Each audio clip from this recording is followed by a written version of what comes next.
This is episode 4 of Ethics and Culture Cast from the Notre Dame Center for Ethics and Culture.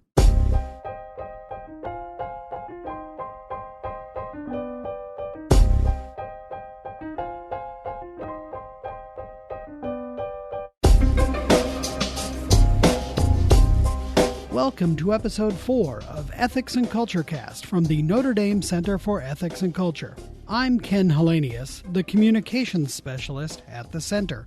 In this episode, we sit down with David Solomon, Professor Emeritus of Philosophy and the founding director of the Center for Ethics and Culture. We chat about what brought him to Notre Dame, his work with thousands of undergraduate and graduate students, and the foundation of the center's annual fall conference. Let's head into the Maritime Library for this week's conversation. I'm here today with David Solomon, the founding director of the Center for Ethics and Culture. David began his legendary career at Notre Dame in 1968 and retired in May of 2016. During his tenure, he served as the Director of Undergraduate Studies in the Philosophy Department, founded and directed the Arts and Letters Science Honors Program, and directed the Notre Dame London Program. In addition to his service in academic administration, he taught ethics and medical ethics to thousands of undergraduate and graduate students and directed more than 40 doctoral dissertations. Professor Solomon established the Center for Ethics and Culture in 1999 with the aim of bringing the great treasures of the Catholic moral and intellectual tradition to bear upon the most pressing ethical questions of the day. He handed the reins of the center to current director Carter Snead in 2012. Professor David Solomon, welcome to the podcast. Thank you, Ken. So tell us a bit about yourself. Where did you do your studies and how did you come to Notre Dame? Well, I came a long way from Notre Dame. I grew up in the South. I was a child of the Depression. My family moved around in the Midwest. I was a working class kid.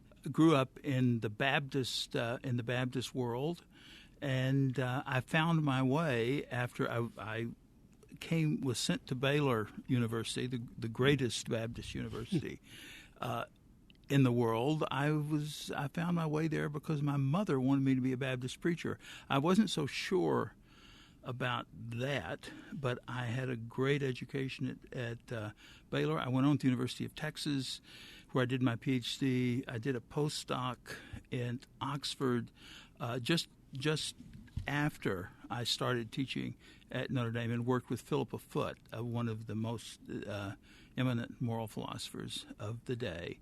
And then I found my way back, to Notre Dame. It was a kind of a strange entry. I'm only the third non-Catholic hired in the philosophy department at Notre Dame. Wow. In its history, and the other two are still living and have been teaching within the last decade. Ken Sayer, my colleague who had a PhD from Harvard, he was a Prairie Methodist and who now is a convert to Catholicism, and Vaughn McKim, my colleague who is still a Prairie Methodist.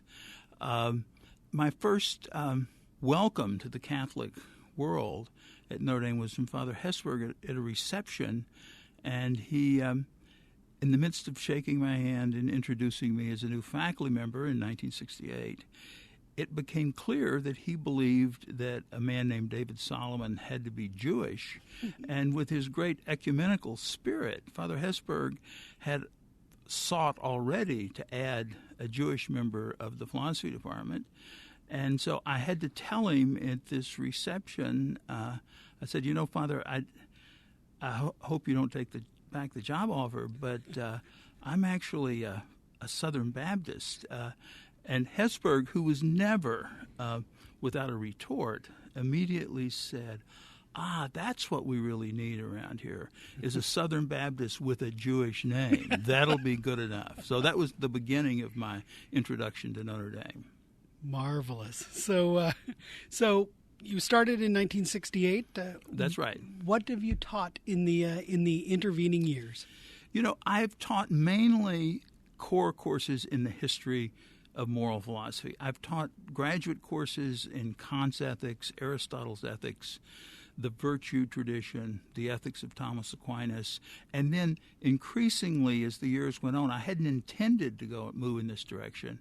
I started doing a lot of medical ethics, partly because of some changes in my career, and I came to be the kind of dominant lecturer on medical ethics from about the mid-1960s, and that has to do with other parts of the story on. So I mainly taught the history of ethics, the core courses, and medical ethics, and the culture wars that were associated with those great issues. It's one way I got dragged early on into the life issues that the center was so concerned with. Well, let's talk a bit about the early years of the center. Who was involved in its foundation, and how did it happen? You know, I didn't set out in life to be an administrator, but it turned out that I had, as you mentioned, a number of these administrative jobs where I founded the Arts and Letters Science Honors Program, helped found the London Program and directed it. And I was increasingly interested, partly because of my concerns about medical ethics and the cultural issues of the day, I was more and more interested in questions of applied ethics, and especially medical ethics, and especially the life issues. And I was enormously influenced, as were all of us at the time, by John Paul II, mm-hmm. and that was probably the biggest overall influence on my life at the time. But it was a kind of an accident how the center got started. To return to the Baptist story for just a moment in Baylor, I was very involved with Baylor University in the 1990s because Baylor and Notre Dame had a very close relationship. Baylor, I wrote a well-known piece at the time called "What Baylor and Notre Dame Can Learn from One Another," and I suggested they could learn a lot. And the suggestion was that Baylor could be the Baptist Notre Dame. And Baylor was trying to hire me at the time to come back and do the kind of stuff I was doing in moral philosophy, especially with an interest in sort of Christian higher education with a focus on moral philosophy. And Baylor had offered me a position to found an ethics center in Waco, Texas, and I didn't want to leave Notre Dame. I loved Notre Dame, and although I loved Texas too, I didn't want to go back. But I asked our provost at the time, Nathan Hatch, who ironically, of course, was the first Protestant provost at Notre Dame, later to become president of Wake Forest. But I asked Nathan if he would give me 3 years off and let me try to start an ethics center at Baylor, but then to come back to Notre Dame. I didn't want to cut my ties. Sure. And he said no. I still remember, and I thought he was trying to get rid of me. And he said, I will not allow you to take your intellectual capital and waste it in the wastelands of Texas. Now, I don't know how much intellectual capital I had, but I thought I can't go to Baylor and start the center there, and was very down. And the next day, Nathan asked me to come to breakfast, and he said, "Why don't you start an ethics center here at Notre Dame? Let's forget about Baylor and the Baptists." And that's how the center got started. He wrote 3 little things down.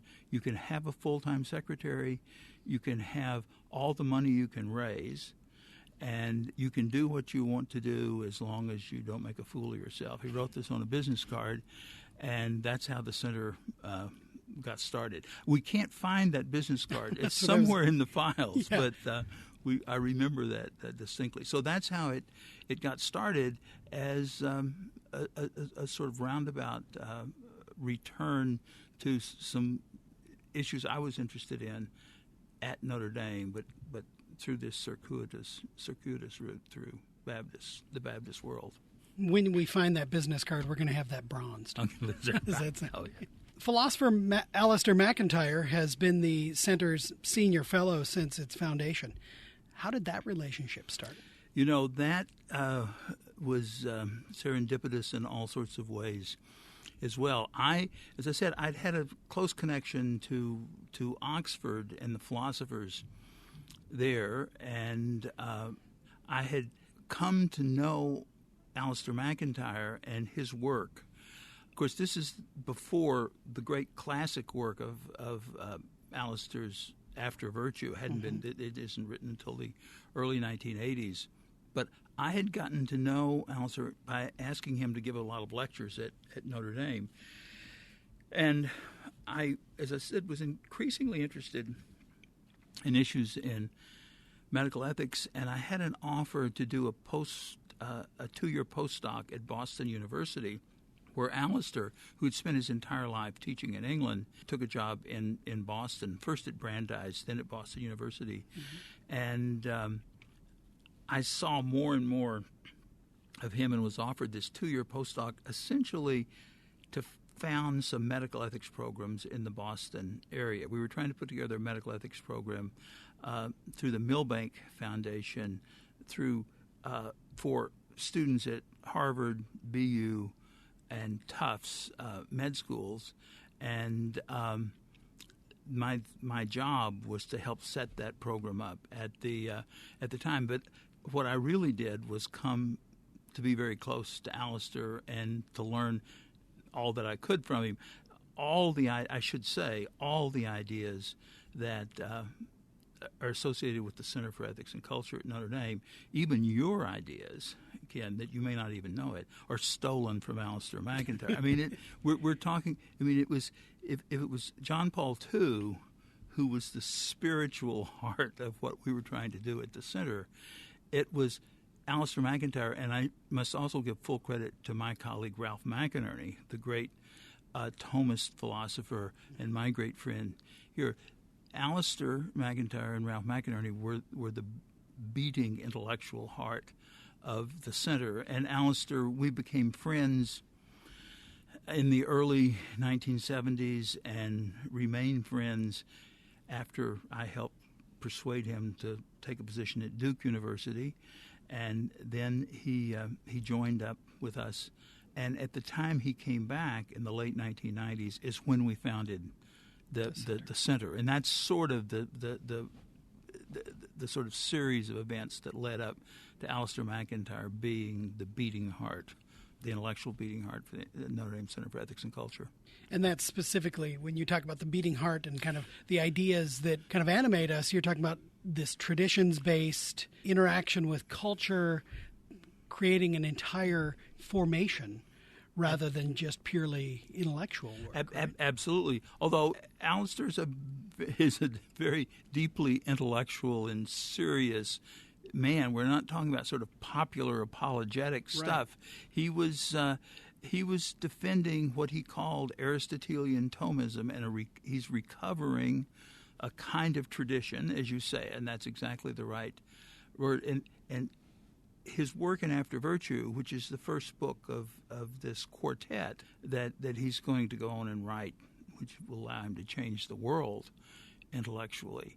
But that's the great source of the big ideas at Notre Dame. It's a tradition-based moral philosophy engaged with culture, and Alistair doesn't always like us to talk so much about this, but I think there's a kind of very close connection between the sort of very narrow, in some sense, philosophical work he did, and, of course, the larger cultural setting of John Paul II's work in the 70s and 80s after he transforms the world, as it were.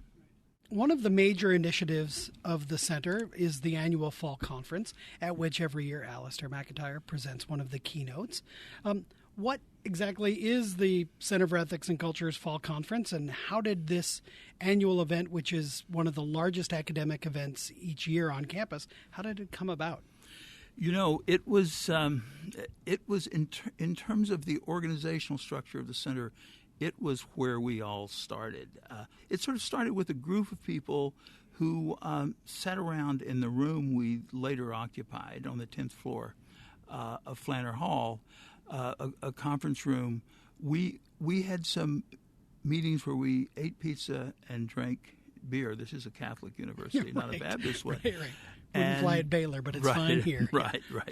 And we had a little group of people to talk about what we could do to build what we wanted, a kind of intellectually excellent academic center that would take seriously the Catholic intellectual tradition, the moral crisis of modern culture as we came to see it more and more, and especially as identified by John Paul II. We were looking for what we can do practically, and this pursuit of the conference was what we came up with. And this small group of people, my colleague Fred Fredoso in the philosophy department, who's now translating the Summa, it took the whole Dominican order 100 years to do it. Yeah. Fred's doing it in his basement all by himself now.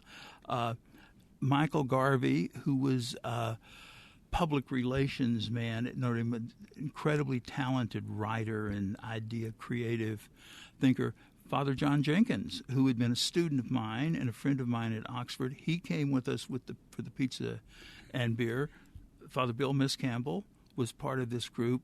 We sat in the conference room and we just talked about what we should do. My other part of the job was to start raising money. I didn't know anything about raising money when I started, but I got some help, and I had sold Bibles door to door as a Baptist, so I remembered how to kind of get money in some ways. A great benefactor who still remains anonymous, who my first fundraising trip, I asked this benefactor for $100,000, and he said, "Why don't I give you $300,000 and let's get these conferences started?" And so we thought we had $300,000 and we were going to start 3 conferences. And what we wanted to do was reinvigorate this vision, as we saw it, the intellectual vision and spiritual vision and cultural vision that John Paul II had sort of made us all enthusiastic about, combined with the McInerney intellectual vision. And we wanted to have papers that would be not narrowly academic. That was one thing. We wanted papers that would engage the culture, and we wanted papers that would be interesting, and we wanted to have good food and good social time together, and we wanted to have students involved because we wanted young people and we wanted the enthusiasm that came with them. That's what we were trying to do, and you had mentioned before the possibility of the sort of great moments in the conference, and there were many of them, and some of them sort of comic and some of them serious. I remember Father Marvin O'Connell, another great friend of mine, great Catholic historian here at Notre Dame, Father Hesburgh introducing Father O'Connell at a session for the first presentation of his 1,000-page biography. And, of course, being Father Hesburgh, he spoke for about 45 minutes introducing Father O'Connell, who had about 30 minutes to talk about his 1,000-page book. Some of the sort of comic moments. Alistair McIntyre is a very forbidding man, and one of the great evenings at the fall conference, Alistair loves the work of Jane Austen. It figures importantly in his great classic again, After Virtue, and he's very intimidating. But one of these undergraduate panels we had was on Jane Austen, and these 3 young women who were giving these papers on the panel, Alistair was looking, as he sometimes could, fairly sternly at them, and you could see them looking a little nervous, and they got through the 3 papers, and one of the young women, Alistair stood up to ask a question, and she turned white as a sheet and collapsed into a complete faint. And the young woman who was chairing that session came over and kind of got her up and splashed water on her face or something. And Alistair was sitting there still in his chair. We got all 3 of the young women up. The woman who had fainted was there. And finally she came back, and the chairman said, "Well, perhaps we should move on with this session." Alistair jumped up immediately, in his chair, and he said, well, as I was saying, let me complete this question. And this poor woman who actually stood there, she did not faint again, and it was wonderful. She stood up there, she answered the question, and as I recall, Alistair applauded at the end. But this is high pressure academic life, yeah, absolutely. and but there were wonderful. Cardinal George was one of our great heroes and great friends at the center, yes, who gave presentation after presentation, and we mentioned the presentations Alistair McIntyre gave. Carter has, of course, and our local talent has been wonderful lecturers and presenters, and we make sure we have lots of speakers from Notre Dame, but as you know, globally, from all over the world. Yeah. These conferences became the largest and I think most enthusiastic conferences at Notre Dame. They were famous for, and Carter has carried this tradition on very well, for good food, good wine, good conversation, and enthusiasm and energy, and they're famous for that. Well, it happened under your directorship, and these programs that got established, so many of them continue today and are still vigorous and definitely student-oriented, and it's all about formation, this intellectual and cultural formation, interdisciplinary, and just forming the next generation of kind of Catholic thinkers and scholars and leaders. So, Professor Solomon, thank you very much for your time today. Well, Ken, thank you very much for giving me an opportunity to spout off about this. I love directing the center, and I love seeing what has happened there and what you and Carter have been making of this project over the last. So thank you very much. Well, we'll have you back, and we'll talk about future activities, especially as you continue to put together your thoughts on the history of the center as well. I'd look forward to it. Thank you, Professor.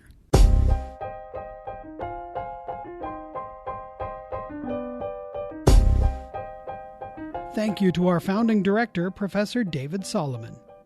You can learn more about the Center for Ethics and Culture by visiting ethicscenter.nd.edu. You can subscribe to Ethics and Culture Cast, which is released every other Thursday during the academic year, by visiting ethicscenter.nd.edu/podcast. Our theme music is I Dunno by Grapes, licensed under the Creative Commons Attribution License. We'll see you next time on Ethics and Culture Cast. Until then, make good decisions.